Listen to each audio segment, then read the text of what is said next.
Bonjour à tous, je suis Mathieu Kilmayer, ingénieur régional dans le sud-ouest de la France pour Arvalis, et je vais vous présenter les résultats variétés blé dur de cette année. Cette année, le réseau variétal blé dur se compose de 5 essais. Je remercie au passage l'ensemble des partenaires, des agriculteurs qui nous ont accueillis et des collègues qui ont mis en place et suivi ces essais.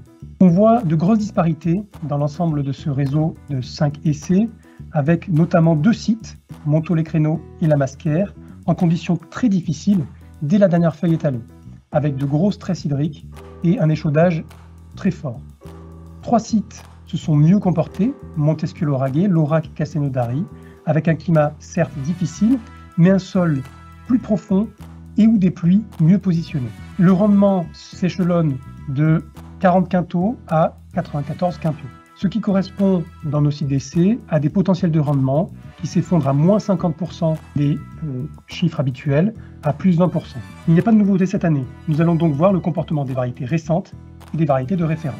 Envergure se positionne en haut de tableau de façon très régulière qui illustre une nouvelle fois sa souplesse, quelles que soient les conditions pédoclimatiques. RGT Vanur, en deuxième position, tire son épingle du jeu, cette année grâce à sa précocité, similaire à Sculpture, et avec son PMG relativement important. En troisième position, une variété récente, RGT Belle Allure, très irrégulière. Il est bien positionné en sol profond, mais en large retrait lorsqu'il y a des finitions difficiles, notamment sur les 2 sites que je vous ai présentés précédemment. RGT Belle Allure se comporte moyennement bien en situation difficile, comme Relief, qui cette année s'effondre dans le classement alors qu'il est habituellement mieux positionné. Il ne semble pas apprécier les fins de cycle trop difficiles, notamment avec un échaudage important et pas de pluie lors du remplissage. Ensuite, RGT Voilure et Canaillou sont bien positionnés, bien qu'en léger retrait, on le voit assez proche de la moyenne à 102%. Et ce sont 2 variétés qui ont de bonnes tolérances aux maladies du feuillage. Ces 2 variétés ressemblent en termes de tolérance à Casteldoux, mais qui Casteldoux cette année s'effondre en termes de performance pour finir avant-dernière du classement. A l'inverse, Miradou ferme la marche et est plus sensible aux maladies et finit dernière du classement. Dans les variétés à productivité moyenne, on va retrouver RGT Capsure, dont les résultats sont largement mieux en sol difficile, comme Voilure et Canaillou, qui sont adaptés au sol plus difficile. Ensuite, Formidou et Platone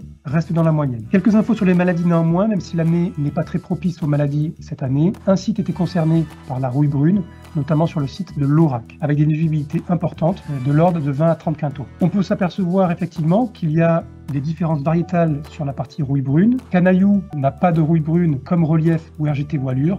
Quand Casteldoux, on en voit un petit peu. Envergure, des pustules de façon beaucoup plus présente que d'habitude, ou Miradou, du même niveau. RGT Belle Allure semble également avoir quelques pustules de rouille brune. Les notations réalisées montrent qu'effectivement, des variétés récentes sont concernées par la rouille brune. On ne peut pas les classer dans les sensibles, mais elles paraissent plus sensibles que prévu.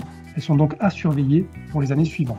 Côté rendement et protéines, on voit que certaines variétés se comportent mieux, comme RGT Voilure, historiquement, et rejointe par RGT Capsure et Formidou, qui se comportent très bien, avec un niveau de rendement élevé, une teneur en protéines conservée. A l'inverse, Relief conserve toujours ses caractéristiques de dilution de teneur en protéines, avec un potentiel élevé. RGT Belle Allure semble être un bon compromis, malgré son potentiel de rendement, elle conserve une teneur en protéines relativement importante. Si l'on reprend l'ensemble du catalogue variétal, Canaillou est bien positionné, voire très bien positionné, on l'a vu sur la partie maladie, et obtient également une notation en accumulation de mycotoxines à 5,5, comme Relief. C'est une bonne variété d'un point de vue agronomique. Par contre, d'un point de vue qualité, c'est beaucoup plus difficile, avec des PS en large retrait, mais également une sensibilité plus importante en moisture par rapport aux autres variétés, et une sensibilité au mitadin beaucoup plus importante, à réserver à certains types de sols, et à récolter le plus tôt possible pour éviter les problématiques mitadin de fin de cycle. Formidou, côté qualité, quasiment comme la variété Miradou, mais elle a quelques points faibles, notamment l'averse, et sur la partie maladie, en rouille brune